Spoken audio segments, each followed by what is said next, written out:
I'm Haley, 29, staring at my phone in disbelief at my parents' text. Watch your sister's wedding online. I hadn't spoken to Bianca in 14 months, not since she uninvited me from her wedding. Growing up, she always came first, her achievements celebrated while mine were afterthoughts. That text message crystallized 29 years of being second best. What I did next would change our family forever. Before I dive deeper, where are you watching from today? Hit that like and subscribe button if you've ever had to make the difficult choice to walk away from toxic family dynamics. Trust me, this journey gets intense. The pattern of favoritism started early. When I was 7 and Bianca just 4, our parents Thomas and Helen threw her an elaborate princess-themed birthday party with a bouncy castle, professional face painter, and custom cake. For my birthday the month before, a small gathering with grocery store cupcakes. Bianca's more social. Mom explained when I asked why my celebration was so different. She needs the extra attention. This wasn't an isolated incident. Throughout elementary school, my straight A's earned brief nods while Bianca's C+ in math received dinner celebrations. School just comes easily to you, Dad would say, dismissing my hours of studying. Bianca has to work harder, so we need to encourage her more. The message was clear. My achievements were expected, hers extraordinary. When I won first place in the state science competition in 8th grade, my parents skipped the awards ceremony for Bianca's dance recital. I stood alone on stage, scanning the audience for familiar faces, finding none. Later that night, my gold medal sat on the kitchen counter while everyone cooed over Bianca's participation certificate. There will be other science fairs, Mom said when she noticed my disappointment. Bianca only gets one chance at this recital. The disparities continued into high school. When I was caught missing curfew by 15 minutes after studying at the library, I was grounded for 2 weeks. When Bianca missed curfew by 3 hours after partying with friends, my parents merely sighed, at least she's being social and making connections. Their differing standards cut deep, each instance reinforcing my place in the family hierarchy. College brought no relief.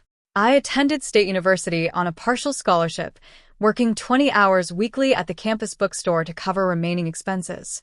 Meanwhile, Bianca attended a private college with full parental support. Your sister isn't as academically inclined, they justified. She needs the smaller classes and more support. When I pointed out the unfairness during a rare visit home, Mom rolled her eyes. You're just jealous of your sister. Always have been. After graduation, I accepted a software engineering position in Seattle, grateful for the 3,000 miles between us. The distance provided room to breathe, to build a life without constant comparison. I thrived professionally, advancing quickly through promotions and earning recognition my family never gave me. Each success felt like personal vindication. Yet family patterns persisted despite the distance. Holiday gatherings often occurred when I couldn't attend due to work commitments. We had to schedule around Bianca's break, they'd explain, despite my sending my availability months in advance. Yet when Bianca needed financial help for her car repair or apartment deposit, I'd receive urgent calls about family supporting family. The one-way street of obligation became increasingly clear. Then there was Wesley. I met him at Thanksgiving 3 years ago, the one holiday I managed to attend.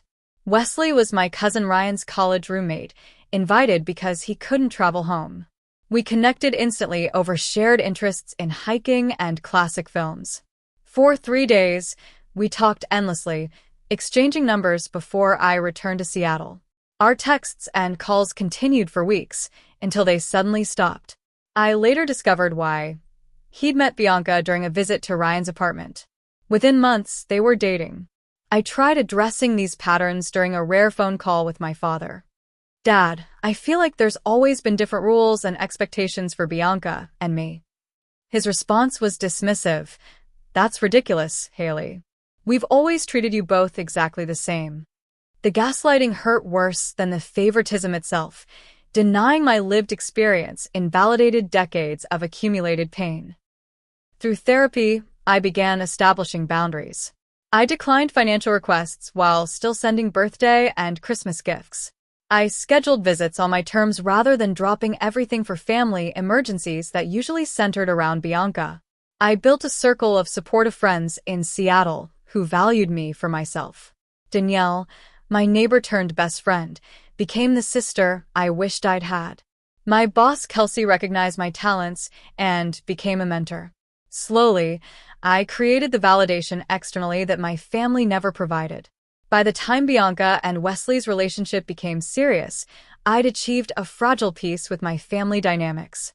I accepted phone calls on my terms, limited visits to manageable durations, and focused on my increasingly successful career.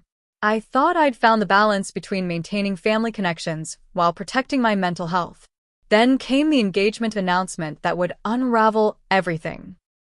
I discovered Bianca and Wesley's engagement while mindlessly scrolling through Facebook one Tuesday evening. She said yes.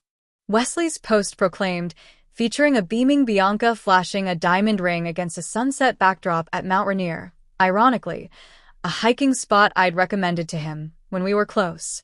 The engagement had happened 3 days earlier. Not one family member had called to tell me. The memory of Wesley and I sitting on my parents' porch swing during that Thanksgiving weekend flooded back. "I've never met someone who gets me like you do," he'd said, our shoulders touching in the chilly evening air.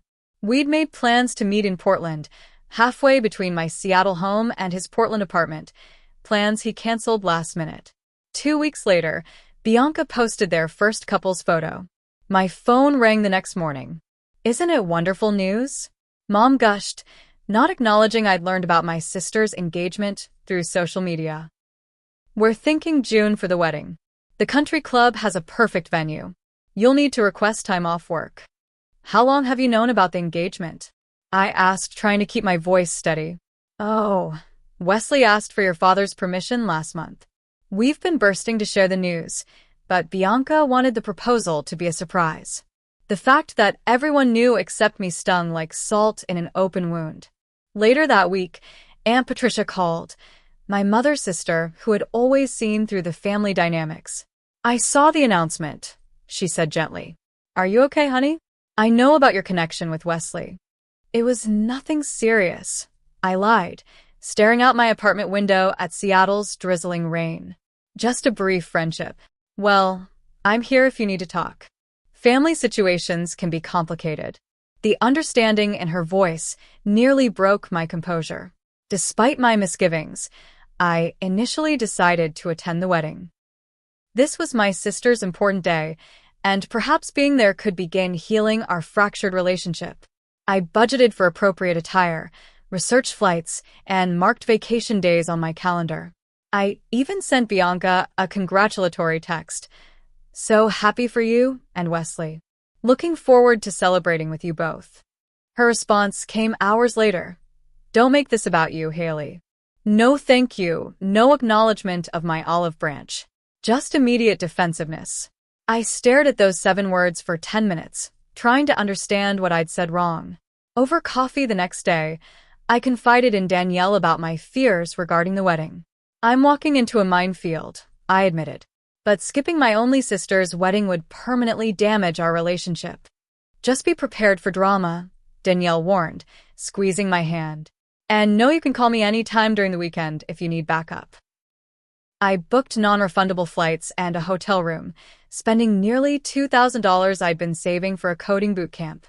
The investment felt symbolic of my commitment to family reconciliation. 3 days later, Bianca sent a group email to the bridal party, including me. I was listed as a bridesmaid alongside her friends from college and our cousin Madison. A spark of hope ignited in my chest. Perhaps this wedding could be a fresh start. That evening, Mom called with wedding details. "Bianca wants all bridesmaids to get the same haircut," she announced without preamble. "Shoulder length with layers. You'll need to grow yours out a bit."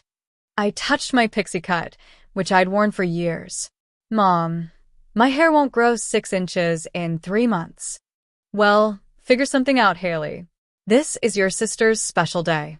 Her tone left no room for discussion. Bianca's subsequent group emails contained increasingly detailed demands. Specific shoes costing $300, professional makeup appointments we'd pay for ourselves, mandatory attendance at 5 pre-wedding events. Each requirement came with the same refrain: "This is the most important day of my life. If you can't commit fully, let me know now." The unspoken threat hung in the air. Commitment meant compliance, no matter the cost, financially or emotionally. I added another $1,000 to my wedding budget and requested additional days off work for the bridal shower, bachelorette weekend, and rehearsal events. Mitchell, Bianca's best friend since high school who'd always been kind to me, sent a private text. "Just a heads up, Haley. Bianca's been making some comments about you being included in the wedding. Might want to tread carefully." When I asked for clarification, he didn't respond. The warning signs continued mounting. Mom called about bridesmaid dresses, informing me that while everyone else had gone shopping together, they'd selected one for me. "It's non-refundable and needs to be altered. We'll send the bill." The dress cost nearly $600, twice what Bianca had initially specified as our budget. When I couldn't attend the bachelorette party in Miami due to a critical work deadline, Bianca sent a scathing email about my lack of priorities and selfish career focus. I offered to throw a separate celebration in Seattle, which she ignored. Instead, she sent daily updates about the Miami plans, each message emphasizing what I would be missing. Family members began taking sides. Cousin Ryan defended me during a family dinner I couldn't attend. "Haley's busting her ass at work and still contributing more to this wedding than anyone," he reportedly said, resulting in him being relegated from groomsman to regular guest. My attempts at peacekeeping. Sending thoughtful engagement gifts, offering to help with invitation addressing, suggesting I handle the wedding website, were met with cool dismissal. "We've got it covered," became Bianca's standard response, though Mom continued calling with complaints about wedding stress and how everything would be easier if you were here instead of across the country. The situation was deteriorating, but I remained determined to fulfill my bridesmaid duties. I'd already invested thousands of dollars and countless emotional hours. Surely, I thought the worst was behind us. I was wrong. The bridesmaid dress arrived in mid-February for months before the wedding. The size ordered was 3 smaller than I'd specified, making it physically impossible to wear. When I called Mom about the mistake, she sighed heavily. "Well, Bianca thought you might want motivation to lose weight for the wedding. All the bridesmaids are on her special cleanse program." I struggled to find words that weren't profanities. "That's completely inappropriate. I need a dress that fits me now, not some hypothetical future body." "Don't be so sensitive," Mom replied. "Your sister wants her wedding photos to be perfect." Is that so wrong? The dress incident opened the floodgates for more demanding behavior. Bianca created a shared spreadsheet tracking bridesmaids, wedding preparation commitments, daily workout check-ins, weekly progress photos, skin care regimen adherence. Each category featured color-coded compliance ratings. My column remained stubbornly red despite my attempts to participate reasonably. Financial expectations escalated alongside physical ones. An email arrived detailing each bridesmaid's contribution expectations beyond standard expenses: $500 toward the honeymoon fund, $300 for the bridal shower, personal financing of professional pre-wedding manicures, pedicures, and facials. "I can't afford all this," I admitted to Mom during a tense phone call. "I've already spent over $3,000. "Your sister is marrying into the Hamilton family," she responded, referencing Wesley's upper-middle-class background. "Their friends and family give generous wedding gifts. We can't appear cheap." The gaslighting intensified with each conversation. When I questioned if other bridesmaids were facing similar financial burdens, Mom insisted everyone was happily contributing and that I was looking for problems. Mitchell later confirmed that several bridesmaids had been given family financial assistance. Everyone except me. 8 weeks before the wedding, Bianca called about the bridal shower, which Madison was hosting. "We're expecting your contribution check by Friday," she stated flatly. "And I need you to create a video montage for the shower. Everyone's sent their clips except you." "What video?" "This is the first I'm hearing about it." "I definitely told you. Check your emails." I had thoroughly, finding nothing. "I'll need specifics about what you want in the montage," I said, trying to sound cooperative. "Seriously, Haley? Everyone else figured it out without hand-holding. This is exactly why. She stopped abruptly. Why what? Nothing. Just get it done, okay? And remember the check needs to arrive by Friday. The next bombshell dropped via group text. Bridesmaid dress colors had changed. New dresses, non-returnable, requiring additional alterations, would cost another $400. When I questioned the change, suggesting we could dye the existing dresses, Bianca responded publicly. If anyone feels they can't fulfill their bridesmaid duties, please let me know privately rather than causing group drama. Several bridesmaids texted me privately expressing similar frustrations, but feared speaking up. The wedding was becoming a financial and emotional hostage situation, with Bianca wielding her special day as justification for increasingly unreasonable demands. Cousin Ryan called one evening after another family dinner I'd missed. Just wanted you to know they spent 20 minutes discussing your difficult attitude tonight, he reported. Uncle George actually spoke up and asked why you weren't being included in family photos they're displaying at the reception. Aunt Helen changed the subject. They're displaying family photos without me?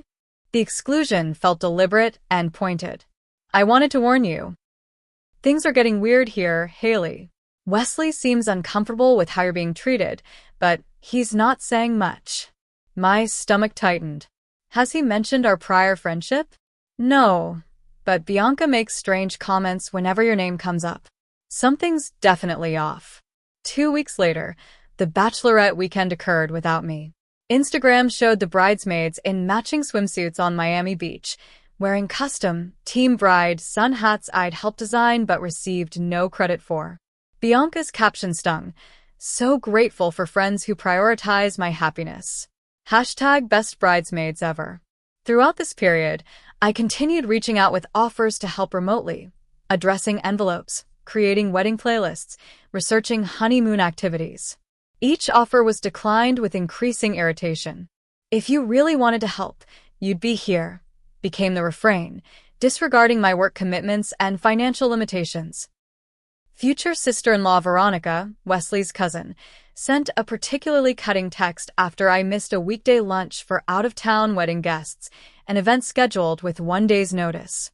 Your absence is becoming a pattern that's stressing Bianca out. Maybe reconsider your involvement if you can't fully commit. My attempts to make peace, sending thoughtful gifts, offering technological assistance with wedding planning, making myself available for late-night phone calls, were consistently rebuffed or criticized as insufficient. The goalpost for acceptable participation kept moving, ensuring I could never quite reach it. As the wedding approached, my anxiety intensified. What should have been a celebration was becoming a source of dread. Still, I clung to hope that showing up with a positive attitude might turn things around.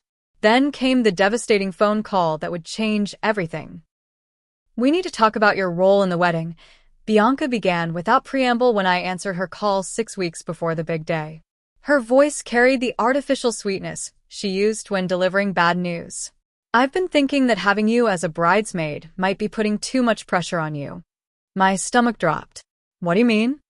Well, you've missed so many important events, and there's been some tension with the other bridesmaids. This was news to me.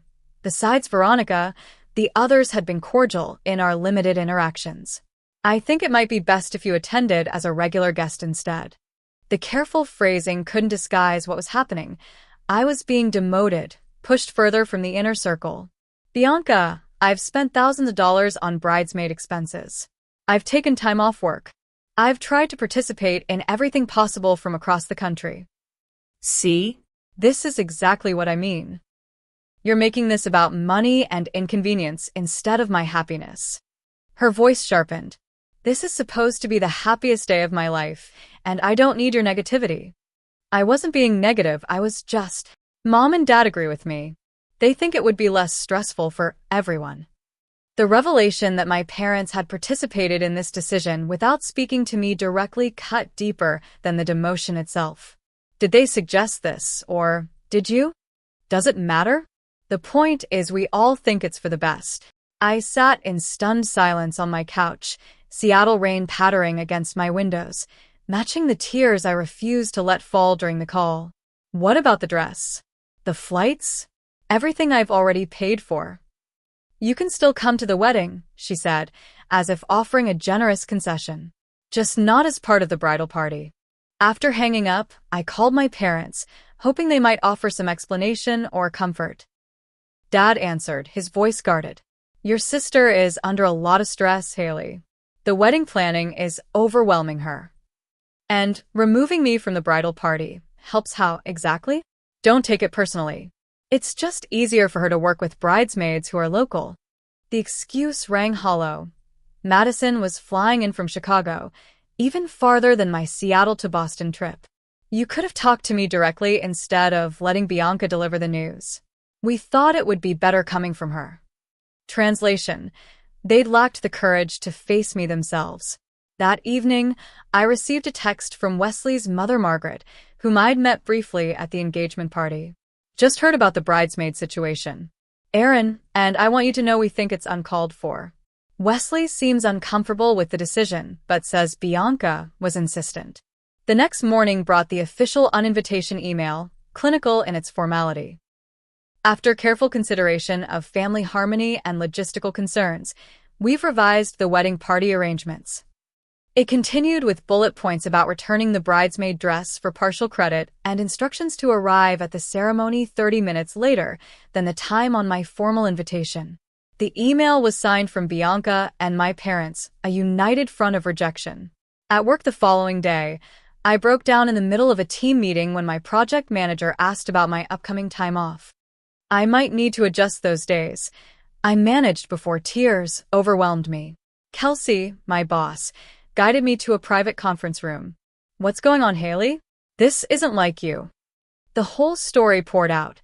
Not just the wedding drama, but the lifetime of feeling secondary, disposable, less worthy of love and attention. Kelsey listened without interrupting, then said something that would echo in my mind for months. Would you treat anyone the way your family treats you? Would you accept this behavior from friends or colleagues? The answer was obvious. Never. I contacted a therapist that afternoon, securing an emergency appointment. Dr. Lauren Cameron listened to my story with compassionate attention, then asked, what would happen if you didn't attend the wedding at all? The question startled me. Not going hadn't seemed an option given the non-refundable expenses and potential family fallout. They'd never forgive me. Are they currently treating you in a forgiving, loving way?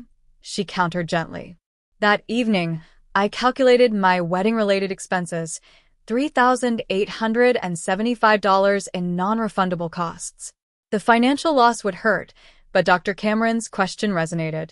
Why was I fighting so hard to attend an event where I was clearly unwanted? I still had scheduled vacation days. Instead of canceling them, I began researching solo trips, perhaps a hiking retreat in Olympic National Park, something healing and reflective.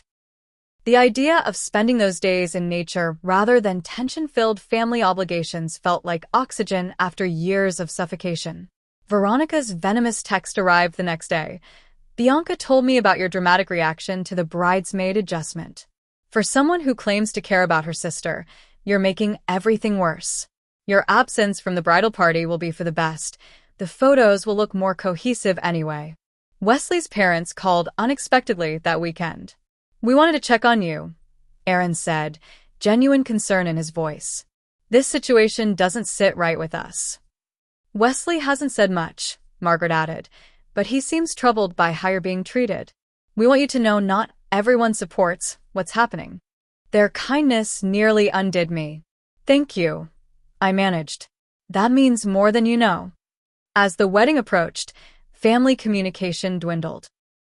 My parents' calls became less frequent, filled with wedding details that pointedly excluded me. Bianca stopped responding to my texts entirely. The family group chat buzzed with excitement about welcome bags, rehearsal dinner arrangements, and out-of-town guest activities, conversations I was included in but clearly not expected to contribute to. The wedding was 3 weeks away when I made my decision. I would not attend. The realization brought immediate, overwhelming relief, like putting down a heavy backpack I'd carried for years. I wouldn't tell anyone yet. I'd use the coming days to strengthen my resolve and prepare for the inevitable fallout. For now, the decision was a private victory, a reclamation of power in a situation designed to render me powerless. June 17th dawned sunny in Seattle, a rare perfect day that contrasted sharply with my mood. I'd woken to a barrage of family social media posts. Wedding day is here. Mom, can't believe my baby girl gets married today.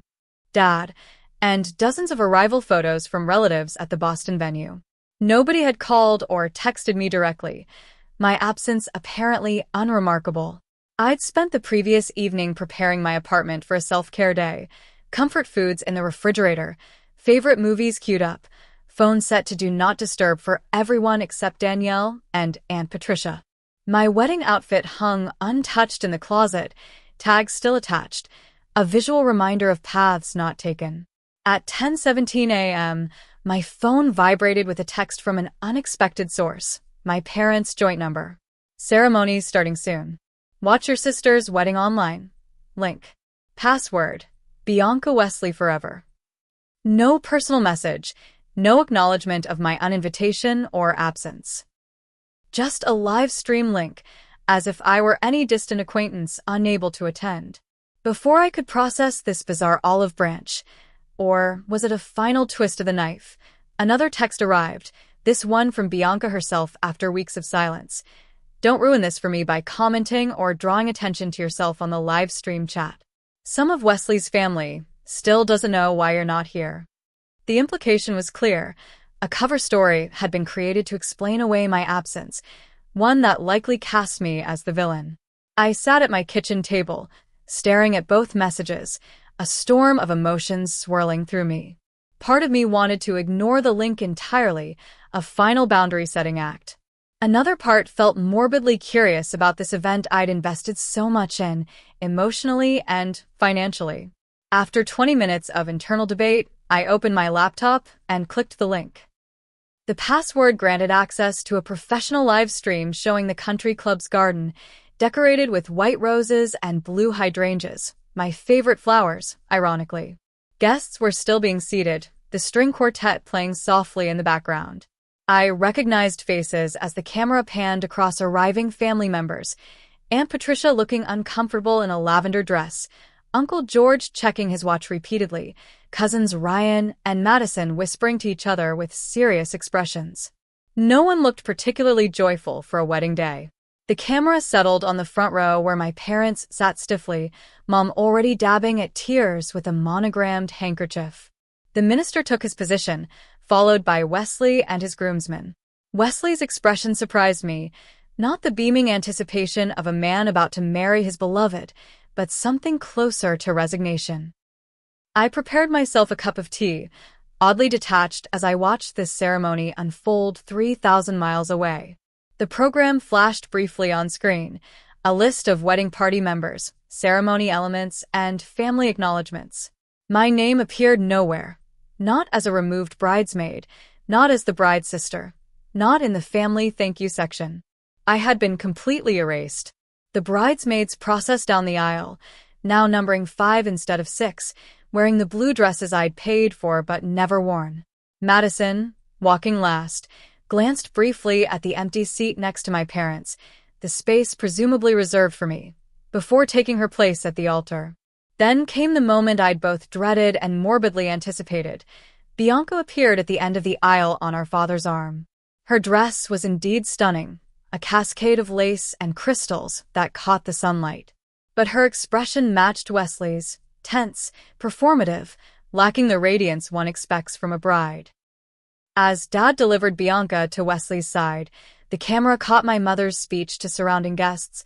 My beautiful daughter is getting married. Our only daughter on her perfect day. The deliberate erasure of my existence hit like a physical blow. 29 years of sisterhood, dismissed in a single sentence. The ceremony proceeded with traditional elements, vows that sounded rehearsed rather than heartfelt, a unity candle that refused to light properly, readings delivered by Wesley's siblings, both of whom were included despite living farther away than I did. Throughout it all, I noticed Wesley rarely looking at Bianca directly, his responses mechanical. Then came my parents' speech, delivered jointly before the final blessing. Mom spoke first, We've always known Bianca was destined for something special. From her first steps, we recognized her exceptional spirit. Dad continued, "Watching her grow into the remarkable woman before us today has been our greatest joy as parents. Wesley, you're receiving our greatest treasure." As they spoke about their greatest joy in parenting, singular, not plural, something shifted inside me. The live stream buffered briefly, the image freezing on my parents' proud faces as they celebrated their only acknowledged child. In that suspended moment, clarity washed over me like a wave. I was witnessing not just a wedding, but the perfect manifestation of our family dynamics. The message had never been clearer. There was room for only one daughter in their hearts. My finger hovered over the mouse pad, a simple choice before me. Continue watching this ceremony where I'd been systematically erased, or choose myself instead. In that moment, I knew with absolute certainty what I needed to do. I clicked cancel. The live stream disappeared, my screen returning to the peaceful ocean background of my desktop. The silence in my apartment felt suddenly sacred rather than lonely. For perhaps the first time in my life, I had chosen my own well-being over the gravitational pull of family obligation. I closed my laptop, made a fresh cup of tea, and stepped onto my small balcony overlooking Elliott Bay. The Seattle skyline had never looked more beautiful, the distance from Boston never more comforting. Whatever happened at that wedding now, I had freed myself from being its witness or victim. My phone remained blissfully silent for exactly 47 minutes after I closed the live stream. When it finally buzzed, I expected parental outrage or bridal accusations. Instead, Mitchell's name appeared on screen. Reception is a disaster. Food issues. DJ played wrong first dance song, and Wesley's mom just had words with your parents. Thought you'd want to know karma is real. I hadn't expected this. Had imagined the perfect wedding proceeding without me, reinforcing my expendability. Mitchell continued texting updates throughout the afternoon. The cake partially collapsed during cutting, Bianca and Wesley had a visible argument during couple photos, and several guests left early, including Wesley's grandparents who reportedly disapproved of how the sister situation was handled.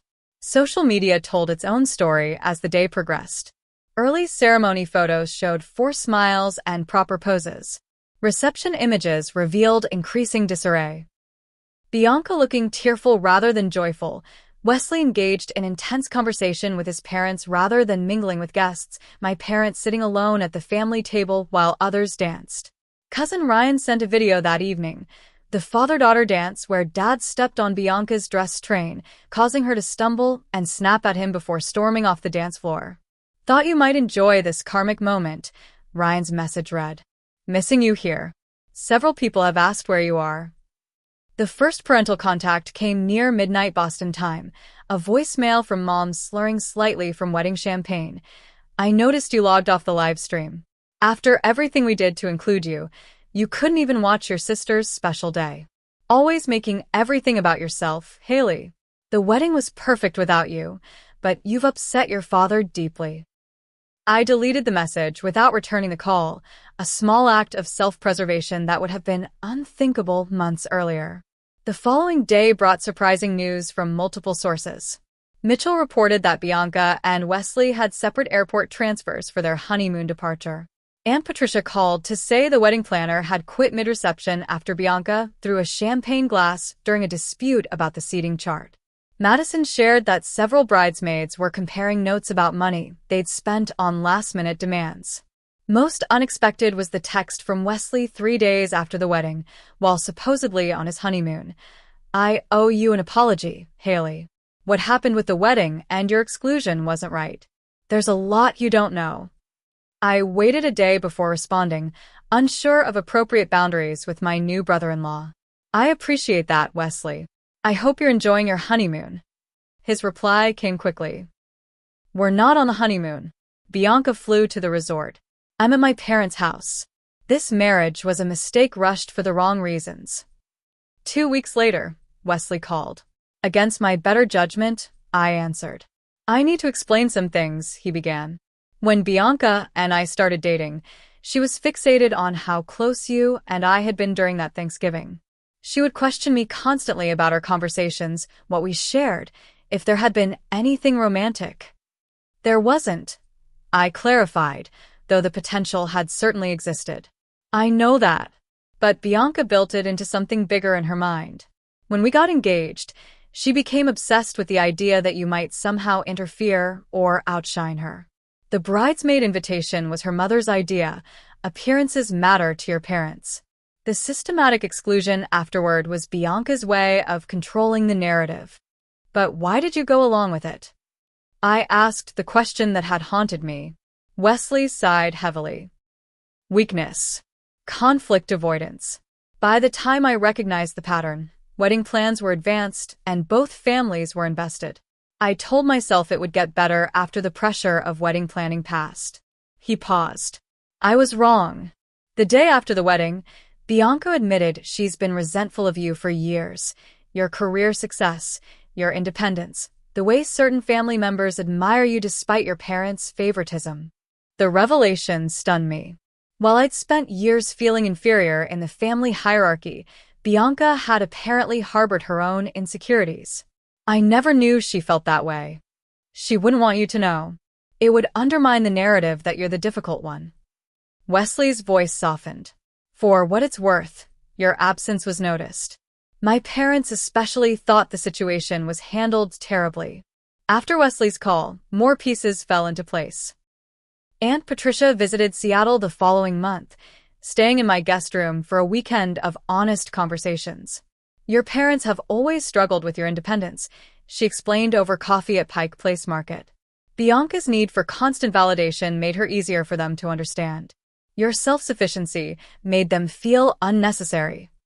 That's twisted logic, I responded. Family dynamics usually are. It doesn't excuse their behavior, but might help explain it.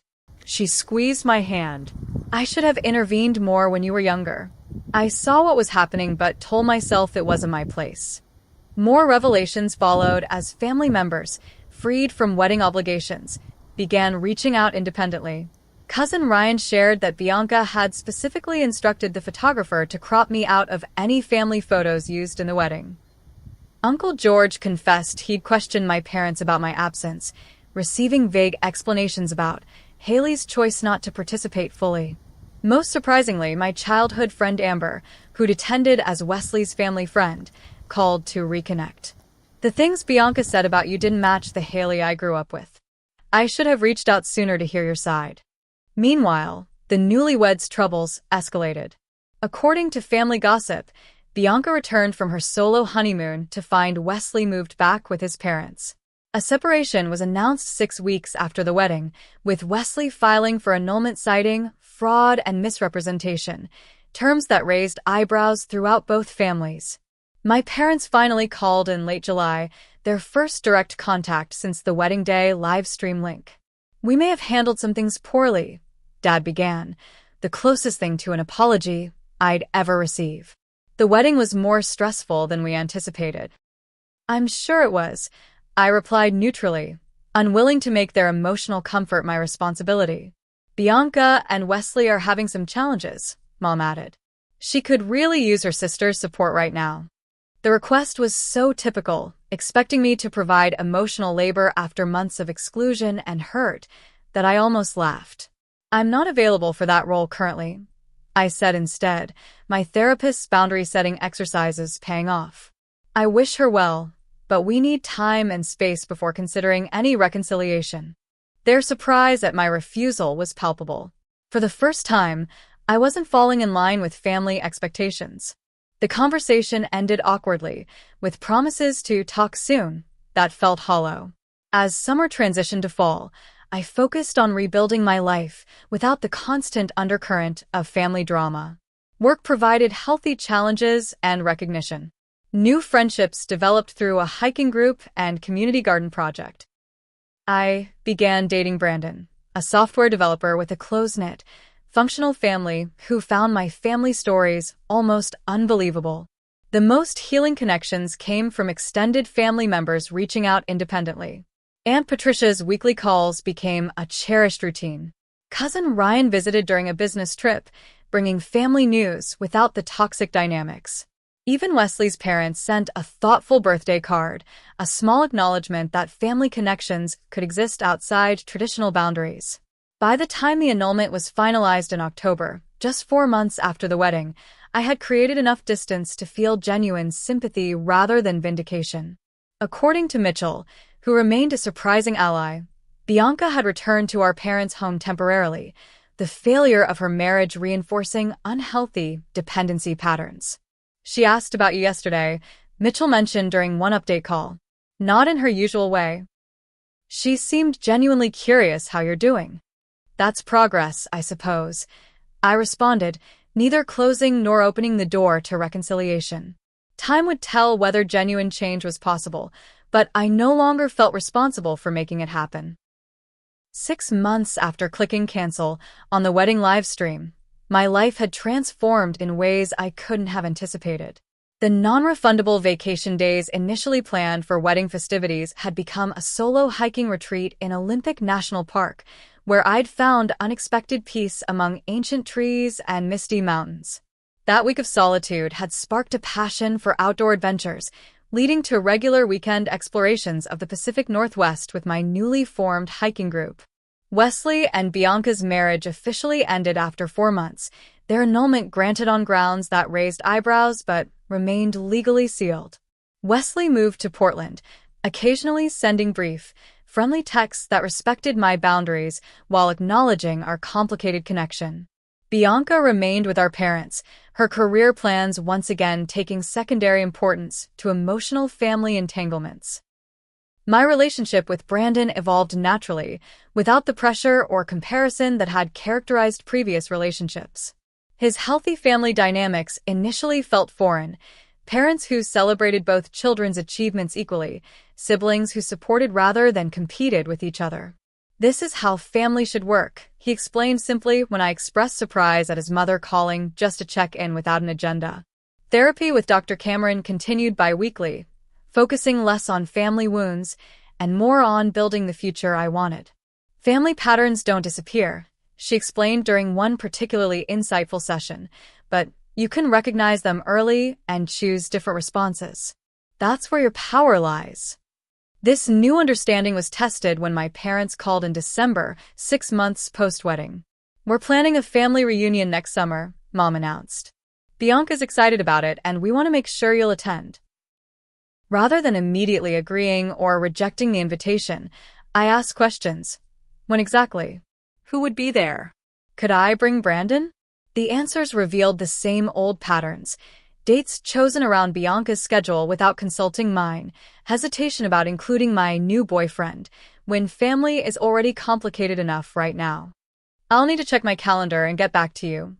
I responded, a simple boundary that would have been impossible a year earlier. My mother's startled silence spoke volumes. When I declined the reunion invitation a week later, explaining that the dates conflicted with a pre-planned trip with Brandon, my father's disappointment turned accusatory. Family should come first, Haley. Bianca's really trying to reconnect. I'm glad to hear that. I replied calmly. I'm open to reconnecting too, but it needs to happen at a time that works for both of us, not just on our schedule. The conversation ended abruptly, but I felt peaceful rather than guilty afterward. Professional advancement provided additional validation of my worth outside family metrics. My promotion to senior software engineer came with team leadership responsibilities and recognition from company executives. When I shared the news with Aunt Patricia rather than my parents, she understood the significance of that choice without judgment. Cousin Ryan's wedding in March provided another opportunity for family recalibration. Unlike Bianca's exclusionary celebration, Ryan and his fiancée Lisa intentionally created space for extended family healing. They seated me at a table with supportive relatives, kept my parents and Bianca at a comfortable distance, and even acknowledged Brandon as my partner in their reception introductions. We want everyone to feel welcome here, Lisa told me during a quiet moment. Family is what you make it, not just what you're born into.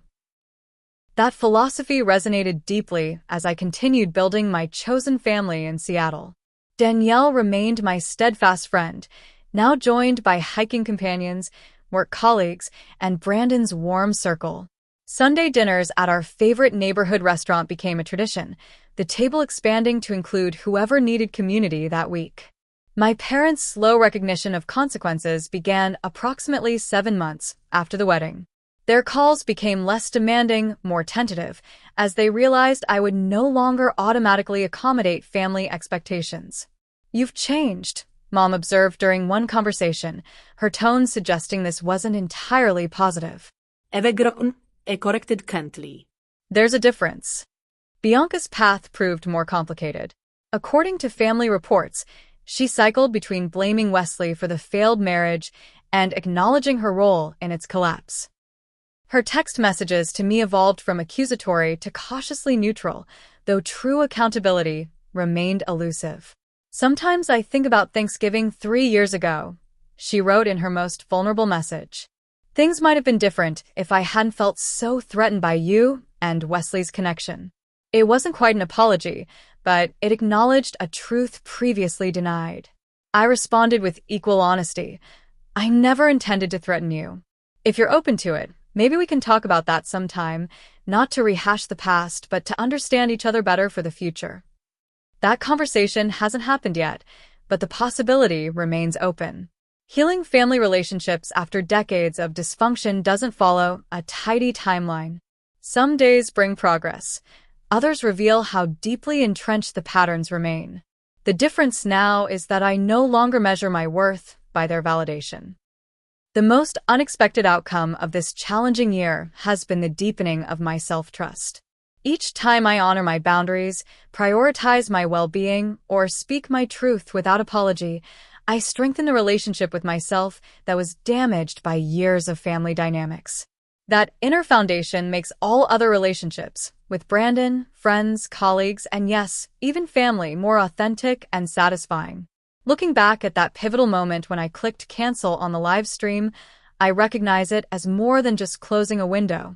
It was opening a door to a different way of existing in the world, one where I am the author of my story rather than a secondary character in someone else's.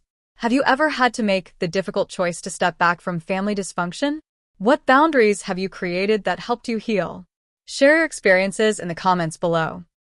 If this story resonated with you, please hit the like button and subscribe to hear more journeys of finding strength through difficult family situations.